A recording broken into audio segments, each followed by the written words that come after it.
What's up, man? It's your man, Big Steve-O, man, and it's time to get this money, so we just jump off the goddamn porch with the dirty glove bastards, baby. Nobody else do it better than them. I know that the city that we from, make you not trust nobody. Yes, sir, yes, sir. We right back at it, y'all. We got Big Steve-O and the cast of Negligence jumping off the porch with us today. What's up, y'all? Hey, man, pleasure, What it do, man. what it do. For sure. Definitely a pleasure having y'all on the porch. Big Steve-O, pleasure having you back on the porch. You know what I'm saying? Man, you know when I came to the porch, I had to bring some friends with me. Yeah, come the whole on now. cast, you know, man. Yeah. First of all, the director, Beasy Jones. Okay. Shoot all my films, you know, from Trust Nobody until now. Yeah. You know, my man. Got the detective in the house. Couple years, man. It's Chris T. Yeah, The boy's Chris T, man. Yes, Lead sir. detective in the movie Negligence. Yes, sir. Back here, Big Reds. Big Reds, man. Actor in Trust Nobody 1, 2, and 3, and Officer Thomas in Negligence. We got my bang grip man to make everything happen, and also an actor, my man Big Zeke back there. Yeah. And then we brought y'all a special guest, right? Because I'm doing a distribution. I'm with Buffalo Weight. It's just money entertainment, distribution for independent films. And one of the first ones I put out was Lust at First Sight. So we got slash active porn star, my man 2 Sexy in the house tonight. Yes, sir. Word. Yes, sir. Nah, that's what's up. That's what's up. Got the fam with you. Got the team with you. Yeah, yeah. Nah, that's what it do. So you here in Atlanta, through the weather, through all the craziness, with what they call it, snowmageddon. You know what I'm saying? Made it through, and you guys had your premiere for the film Negligence. Yeah, shouts out to True Brand Media, Tiffany, them over there. It was a beautiful event. It was set up real nice due to this, because I'm from Milwaukee, so it wasn't nothing else. Yeah. There was a little ice out here. It was, but it still was over 200 people there. It still was packed, you know what I mean? But I think everybody did come out, thank you. But it was a beautiful event overall, though. Yeah, no, that's what's up. That's what's up. And getting that type of support. I mean, you true to this, not new to this. You know what I'm saying? So you've been out here, doing a bunch of films, and I mean, your career even stems, further than the film career, which we're gonna tap into as well. But how does it feel to, be getting so much support, in these films that you've been doing? Man, it was love out here. Like for Atlanta, like Milwaukee, I expect to sell out because where I'm from. So to come to Atlanta, get all that love for your film, that means how big this film really is, Yeah. Like I said, we had Chaotic was hosting it last night. A couple actors couldn't make it because of the storm, but no, shout out to Crystal Dow, she tried. Oh, Fancy was there. So Tristan couldn't make it because of the storm, but just for Milwaukee, for Atlanta to still come out, even though they put out 4 warnings, it was beautiful, man. It was touching. No, for sure. And you ain't lying. Like coming from the mill, I mean, this weather, this is normal. You know what I'm saying? For us, like it ain't. Like to see the whole city shut down is, it's crazy. But they really not, built for. I seen that. Yeah. And I see somebody try to ride a Charger out here. I said, I know he ain't gonna make it. That ain't going nowhere. Going nowhere fast. So Beasy, how did you come up with the Negligence film? Like, how did this come about? Well, I'm not the actual writer. I just directed and DP'd the actual project. Steve-O and Charles were the actual writers on the project. So usually when Steve-O get an idea, he called me 100 times. And he gonna be like, hey, I got an idea. So he sent me the script, but we kind of go over things, and then, we get on set, we just make magic happen. Word. And what would you say was the difference in, creating this film than any of your other films, if there was any? Well, now I got a plethora of films.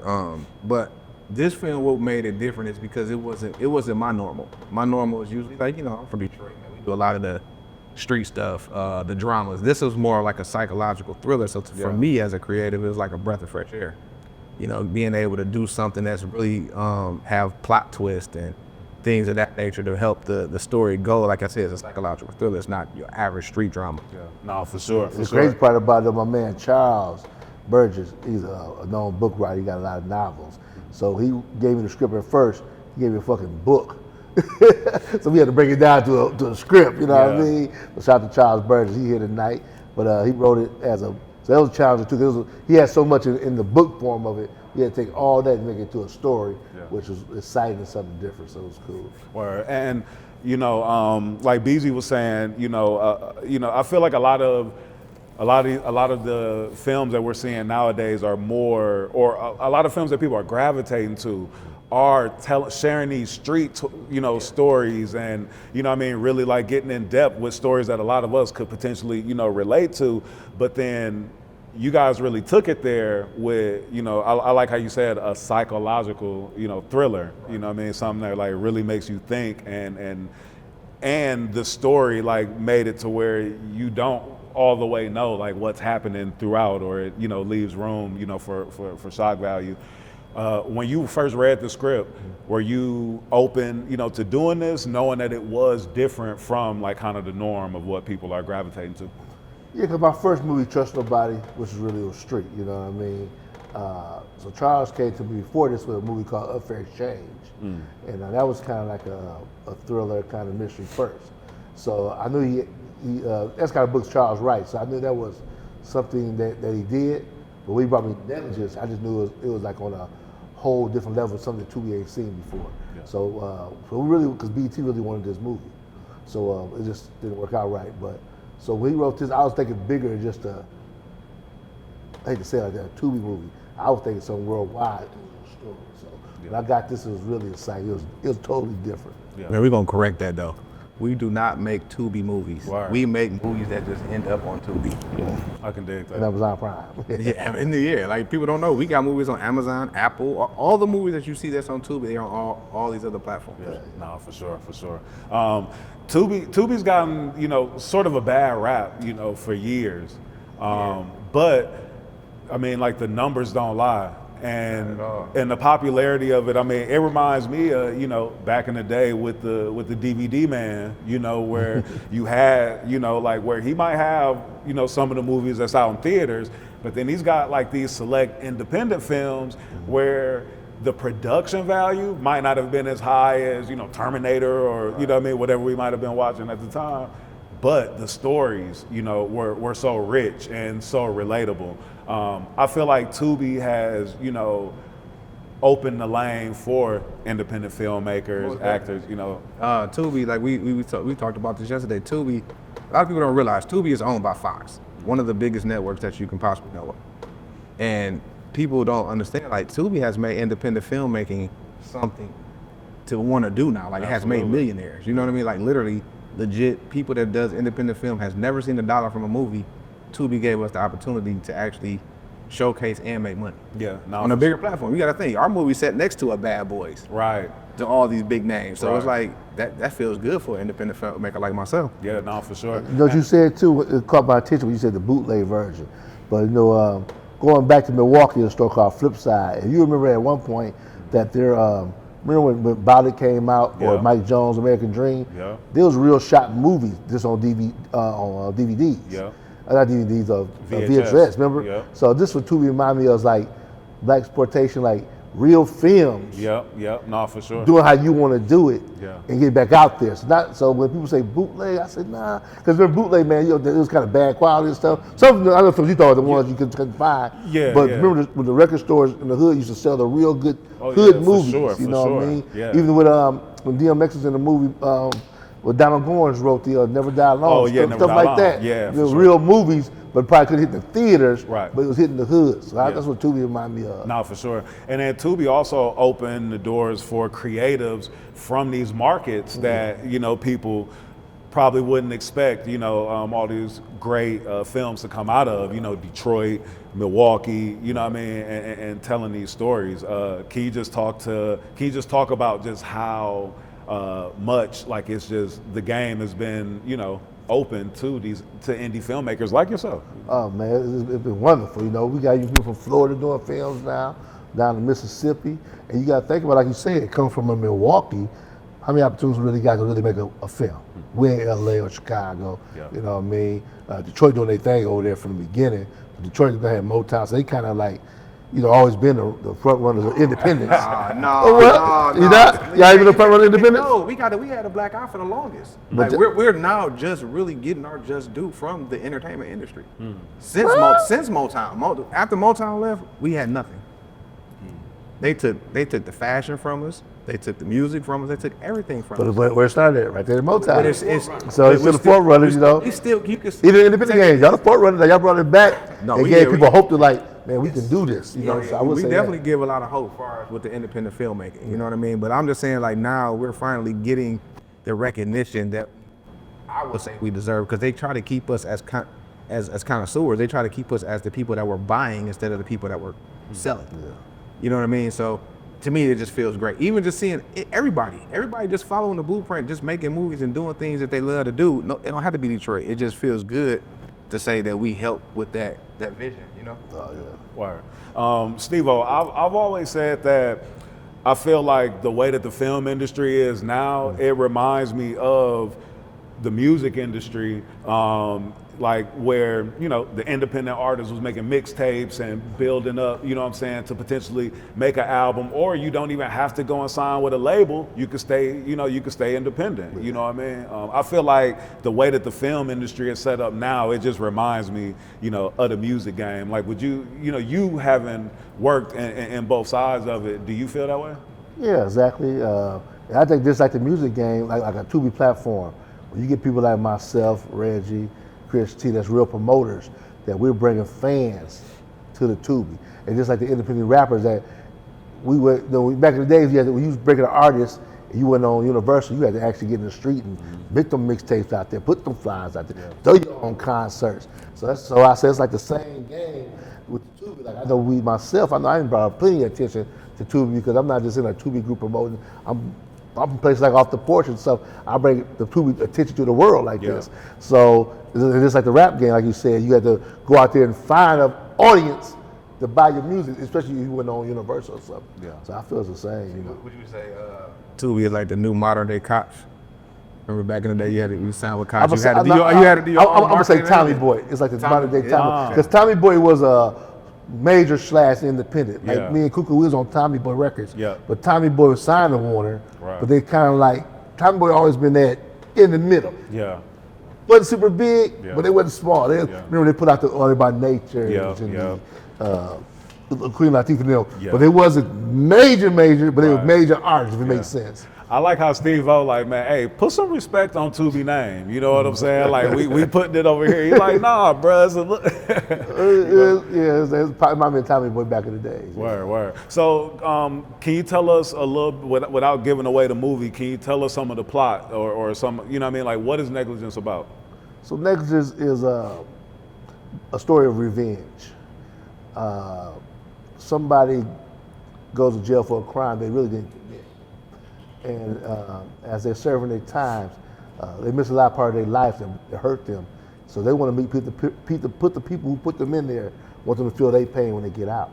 And the process is that the people who has something to do to put people away are living their best life until things in their life start getting serious. Somebody comes up with an illness, some betrayal in there.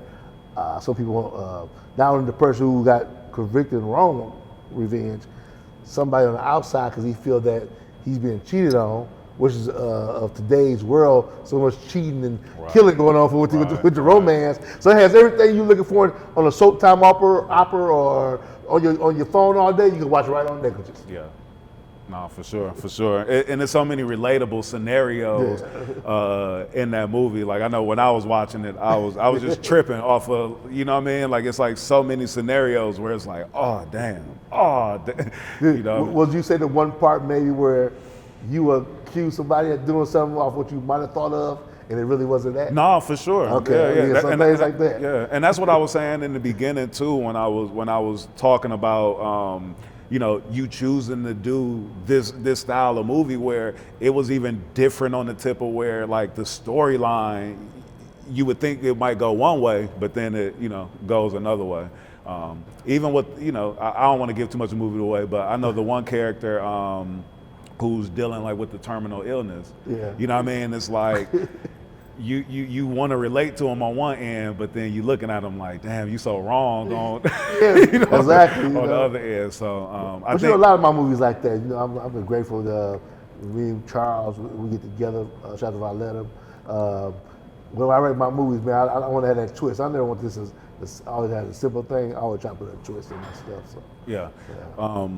So I want to talk about some of your music background. Oh, yeah. And for those watching this interview who don't know, you started Infinite Recordings, which was a big label in Milwaukee, a monumental label in Milwaukee. Coo Coo Cal, Baby Drew, Mr. Do It to Death. You know what I mean? For like the foundation of the city of Milwaukee, like hip hop scene, you are a part or one of the four-founders of building that. exactly. So Infinite Recordings, it started with me, my cousin, Mr. Do It to Death, and my man Big Hank, who was the producer of the sound behind that. We was actually Infinite Black Mafia before BMF came back in the days in 94, 90, so we was back then doing that. And Black Mafia for us was young black businessmen doing business at the round table. And I also hooked up with my guys, shout out to my man QC, Raffin Small, 4-5, later on. Yeah. But man, come from Milwaukee, you knew the odds. Like, I don't want to say it like that. He had speech, but he really didn't represent Milwaukee. Right. On the rap side. Besides that, nobody really represent Milwaukee. And then everywhere we go, we went to Vegas fights and around the world, we got Milwaukee respect with Infinite Recordings. You know what I mean? So it was a very, very historical moment for Milwaukee with Infinite Recordings. I'm just waiting for the next Infinite Recordings to come out there. Word. We got some good rappers right now, like Lil Chicken doing this thing. Kiera, Cardi B, Big Frank and JP. Oh yeah. Man, Looney Baby. So we got some people who got an opportunity to do it. No, for I'm just sure. waiting for somebody just to do it. You know? Nah, for sure. We had a bunch of those folks here on the porch too. Chicken P was here, Okay. Big Frank been here, Lakia's been here, Marijuana XO been here. Them guys, Yeah. Man, everybody just keep getting locked up, man. It's like some Milwaukee curses. Yeah, man. Every time somebody get right there, like something just happened, man. I just can't wait till we break that curse, man. Yeah. But I think Chicken P this time's on his way. Yeah, I think Chicken P got it. I think he gonna be the next one. I think he gonna be the one to really wave the flag for the I thought city. Maya P would have been there. So Maya P, she's good out there. She's really dope too. We had a young lady signed QC and them. Lakia. Yeah. So, man, there's some opportunities out there. So somebody just got to, Yeah, nah, for sure. I gotta ask you a question. I that think little dance and shit. right. Hey, they had me on the porch doing that dance. Yo, so I gotta ask you a question. I think everybody from Milwaukee want to know is why weren't any Milwaukee projects actually in the My Projects music video? Well, first of all, I was arguing for like 3 weeks because they wanted to go to Chicago. They're like, ain't no real projects in Milwaukee. Which we don't got no project. Right. We got like West Line, North Line, Hillside, things like that. So I had to fight for that. Yeah. And then people really didn't believe. I was like, I'm fighting like I'm bringing a real video here. And if you see the last video, the last part of my projects, and the block is filled, they might come out to the last day till they really seen the big cameras. Because it's been walking. Yeah. Like, they ain't finna shoot no goddamn real videos, Right. you know. But no, with our background, they should know how serious I am because the things I ain't done so far in the city. So, man, that was just a big fight, man. Because Tommy Boy, they came in, it was like, shit too fucking clean to be a project. Yeah. Because Milwaukee, how the projects look. Yeah. But after they rode around the city, like, it's dangerous as hell here. So this whole city a project. Yeah, nah, for real. The So, whole city is a yeah, project. it's crazy. Yeah, and you put out a documentary about, like the rise and fall. Now, which one you see now? You see the one that's on Tubi or Amazon, or did you see the gutter one on YouTube? So I seen both of them. Okay. I seen the one on Amazon because I think I watched that like back during the pandemic. You know what I'm saying? Okay. And then I watched the one on YouTube too. All right. Raw and uncut. Yeah. So because the one on Amazon, it seemed like that was more like narrated by Coo Coo Cal and more. Yeah, shout out to my man Swift Salone and the Playmaker. Yeah. My man Williams, they did that. So yeah. Yeah. Nah, that's what's up. What are your thoughts of like people in the comments saying that they feel like like you telling the story, they felt like you were like maybe downplaying, like what happened back then, or kind of, you know what I'm saying, or kind of hating like on. What, on YouTube version? Yeah. Mostly because mostly probably because of Do It to Death comments maybe. But shit, it was the truth. Sometimes the truth hurt. Yeah. It's like Cal, if you listen to the one on Amazon at the end, when Cal said, you know, it wasn't me, and Cal really was fighting during that time. Like, we really was at war. You know, it's like some people could have really died at that time doing that music thing. It was like, you know, like I said, when I finally got to deal with Tommy Boy, a bunch of people out of the blue came out of nowhere. I ain't never met before in my life after we did all this hard work. And the stuff went to the streets, you know what I mean? It was at one point, you know, my mama, you know, she was like, I have to move you. She said, I ain't moving nowhere. We put some bars in the house, you know. We've been gangsta our whole life, let's come on with it. Yeah. And it got to like, I mean, it was that bad. If I would say snap or Coo Coo would say snap, it would be a lot of lies. Cause I run a lot of stuff on a certain side of town. Yeah. He got a lot of friends on a certain side of town. And, you know, it was that bad, you know. Yeah. I mean, it was point to Suge Knight. I'm going to sell him to Suge Knight. Oh, wow. He probably would call me, was scared and everything. But, yeah, man, it was serious. It was serious. Or what would you say is one of the biggest lessons that you learned from music that you now apply in the film I could world? bet on my motherfucking self. Bees and them got me acting, you know what I mean? And this is me. You know, when we get to writing, and, I'm financing on my own, everything I'm betting on me, you know? Yeah. Even though the actors are a very important part of that, but I can easily, like, you ain't working and shade out and stuff like that. In the music, you bet on the artist. If that motherfucker don't want to show up, you stuck, you know what I mean? If he want to act funny and you got your momentum going, your whole business is stuck. Yeah. So you ain't betting on no motherfucking artist, you betting on yourself in this. Yeah. I can dig that. It seems like that's like the common denominator to a lot of people finding peace and taking things to that next level is like, especially if you are a person who has, you know, spent a majority of your life or a career, you know, doing for others. Yeah. It's like when you focus on yourself, that's when like you take it to, you know, to new heights. And you know what, it will hurt you so bad, man, because not only that, when you believe in somebody and you believe in them more than they might believe in themselves, and you spend your whole bag on trying to get to the next level. Now the situation to help both of you guys out, you know what I mean? And for them just after you put all your hard work, sweat and tears in and give up on you, it's leave you kind of fucked up. It make you really want to kill somebody, to tell you the truth. Because you know, you really feel bad, like, man, you know, you fucked up all minds. I could invest this in something else to take care of my family. Right. Because, you know, certain situations, you know, during that time when my mother passed, or my brother, you know, had to go back to the streets, he, you know, get killed in Arizona by the police. So a lot of things that could have changed, and Cal, we did this the right way, a lot of people's lives, even on his side, a lot of people's lives could have been changed. Yeah. So people don't look at that, you know, in that moment. So that's the whole thing. I'd be like, it's crazy, man. Like you say, like on your side, you bet on yourself is always better than, you know, God, you know, it's a blessed man to go fish on his own, you know what I mean? Yeah, nah, for sure, for sure. Beasy, I want to ask you, you guys had a really dope cast for this film. Omar Gooding, Clifton Powell. Were there anybody on set that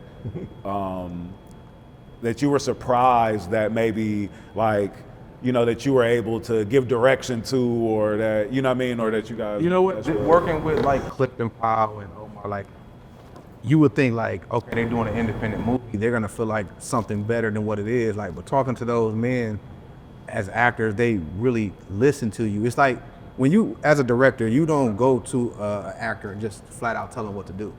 It's a conversation that you have. So it's like, they kind of say things to me like, oh, that makes sense. So it's like, it's all about building ideas off of each other. Yeah. You know, but those guys, they're great to work with. You know what I mean? Like, it's unbelievable thinking like, oh, I can work with Omar or Clifton Powell and they're not gonna be on set just telling me what they're gonna do. They're actually coming up with ideas with me and helping us make that scene much better. Word. I'm gonna tell you a cold part about that though.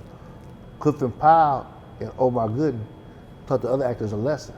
Because like Beasy said, you got Clifton Powell, Omar Gooding, A-list actors, big stars. So you would think they'd be the ones that's kind of like, you're taking too long, we get this over with. And we had, I ain't say no name, but we had certain actors on set acting real uppity and shit. Like, you ain't did nothing these people done done.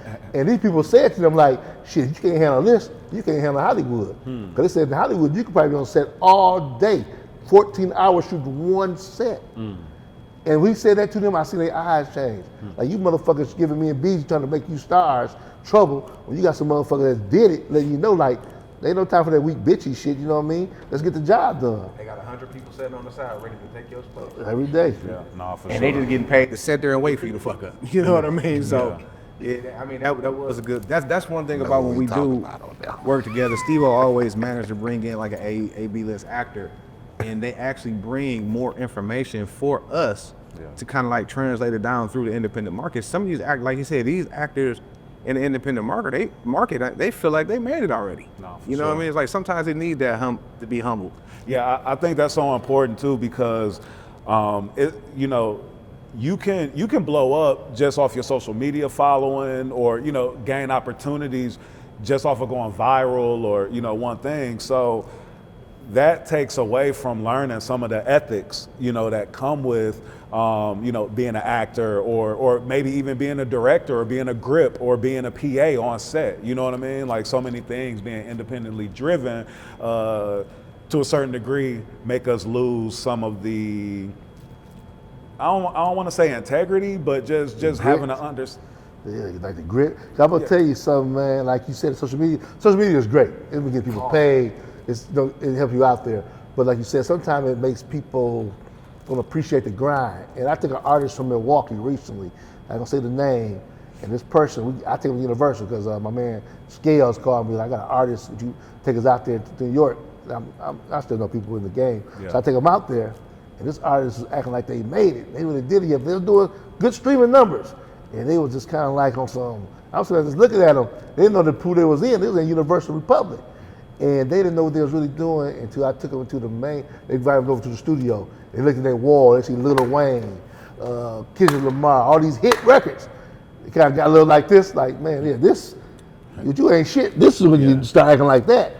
But I'm saying, so some people need to be humble sometimes. I'm telling you, man. Nah, for sure. Some of these people, these social media stars, need to realize just because you got a social media following doesn't make that it's going to translate to views for us. Like it don't always translate. Like you can go put somebody who got 2 million followers on Instagram in a movie, and it doesn't translate. You see what I'm saying? Like we're not getting streams off of you because you got like these women, like they want to just see them on their naked, half naked. They don't want to see them in the movie. So it's like I'm not hiring you because you have a following. Right. Because that doesn't translate to money. You know what I mean? Not all the time. I'm not gonna say some. Some it does work. Some of it I do go get for the following. Yeah, I was gonna say because I even hear some actors that I know who may not have a social media presence, but they've been to traditional acting school and have done things like that traditional way, but then they'll watch actors maybe with not as much experience, but then with the social media presence, get jobs that they, wish that they could get. So I think it's a thin line between talent and, and I think having audience, you know what I mean? Popularity and talent. Yeah. Popularity always gonna win. I mean, because people feel like that because you're popular, you're gonna actually get the numbers. Right. And sometimes some people with popularity do have talent because Chaotic, shouts out to my man Chaotic, was great in this film. And not only has he been great when he worked with Beasy, his acting skills, you know what I mean? His presence to the movie has been big. Out of all my movies, he's been one that's really been grinding and pushing this as an actor. And a person like myself and Beasy who spends his money on film, that's what we look for. So we pay you all this money you ask for. We're not only looking for your acting skills, we want you to help push a project forward. We can get our money back, make some money, and hire you for more films. And y'all turned him on because he's more comedic, right? Yeah. You had him on a serious role. Yeah, You made him believe in himself. Like, oh, I'm gonna do this. That's true. Yeah. I mean, look at Christine's first time acting, you know what I mean? Came in and did a great job. Yeah. He was nervous at first, but he's been a big promoter in the city for a long time. I would tell you, like, one of my best friends right here, Mr. Strip Club King himself in Jacksonville. He never was an actor, you know what I mean? And I told my man Reggie, I said, I get up, man, I'm gonna let you try, Reggie. And Reggie went and started studying it. Now he's one of the top actors on Tubi right now. Yeah. So man, this thing, so people gotta understand that social media presence too, but you still gotta learn the craft too also. Nah, that's what's up, man. And Reggie, you was in Trust Nobody, like all of them? Yeah, 1, 2, and 3, The Hole in the Wall. I'm in Lust at First Sight. I'm in Ocean's View. Yeah. And we even got new projects on the way I'm in. So yeah, I'm working with that acting thing. Word. No, I can dig it. It took a world of his own, Strip clubs to acting. Have you found that acting is something where, like, have you have you sought out to like do like to study acting and dive into it, you know, even more, or has it been something that's been more of a natural feel and more, you know what I mean? Well, just like Steve-O said, I was one of them ones that had a record label too. And I put all my hard-earned money into an artist. I'm talking about like literally almost lost everything for, in the end, when the labels knocking on the door, everything flipped. He turned, head got too big, everything went a whole different direction. So acting is something that, like he said, I can kind of bank on myself, you know. I'm the rise and I'm the fall of my own self if it don't work. You know, if I don't study a script, I go in there, I'm messing up, Beasley getting on me. Hey, too many takes, you know. So the downfall of that can only depend on the actions of my own self. Yeah. And I ain't trying to be that one, you know what I'm saying? When they put me in the room with big actors, I want to shine just like them. So. I can dig it. And what would you say is one of your biggest life lessons that you've learned, you know, to this day? One of my biggest life lessons is just like my homeboy Steve-O said, you know what I'm saying? Me and Steve-O been doing business probably 16, 17 years. When I first got into the strip club game, he was the guy that I depended on, that I called on, and anybody that I ever wanted to meet in life, Steve-O made it happen. Because when I got in the strip club game, I got the money, so I was able to book everybody, rappers, porn stars, Promoter, not pimping. all that. So through that, you know what I'm saying, I seen that, wow, you know what I'm saying, the same way I put everything into somebody else, I could put that now into myself. Yeah. So now it's all about me, you know. I done tried that, making somebody else into big stars, you know what I'm saying. Now it's all about making myself into that, you know what I'm saying? Right. I can dig it. And you know what the good thing about that is, about this movie thing is, like having my friend like Reggie get a chance to really show his talents, that he can put his all to somebody. Or like, you know, Baby Drew from the time. Baby Drew was the shit, still is the shit, but he never got that big, So I was able to do a movie for him. It was his idea to hold him wall, give him a chance, like, maybe, okay, you only got to hear this movie might take you there. Yeah. So that's a proud moment Opportunity. too. Yeah. Opportunities. I can dig it. Jump off the porch and make it happen. Come on now, guys too. Get it out the mud. What you guys working on? What you got coming up? For me right now, you know, I got, so we know we did the Negligence. It's doing very, very well. #1 independent on Amazon Prime and Tubi right now. I have a movie called Ocean's View. It's gonna make you, if you hated Tristan then and Shelby then, you're gonna really hate them now. It's a really good movie, man. And then I got this big series called Decisions. It's gonna change the game of series. Like, it's gonna be the next Wire / Power / it's a great cold series I just wrote. It's gonna be off the Heezy. And everybody know I got the Ricardo Amore tequila. You know, black-owned tequila that the world, you know, names of my mother, Ricardo Amore. You gotta drink it and get it. And It's Just Money Entertainment Film / Buffalo Way has distribution for all you independent movie people that can't find distribution, or you tired of these distributors robbing y'all and treating you wrong. Come on to It's Just Money, like they said. Come on to Death Row. Come on to It's Just Money distribution. And let me get you a real good deal and get your movie out there. Me personally, let me see what I got. I mean, whatever Steve-O got coming up, I'm working on that. Script. I got a series that I just came out called Scripts. Oh yeah, that looks dope too. I saw like a couple of clips of that. You got to catch the 8 episodes. Yeah, we got eight full episodes of Scripts. So that's based off of like the prescription drug thing. And then I got another series called Pillow Talk. We're working on season 2 of both of those right now. I'm in both of them. Yeah, he and everything too. Pillow Talk. Streaming now. And then we got another movie that's both of them real, dope, especially Pillow Talk and Script, dope, for real, dope series. Another top movie we got on Tubi right now is called Cons and Cougars. Okay. Starring Delicious and Tristan Fazikis. It's doing really, really well.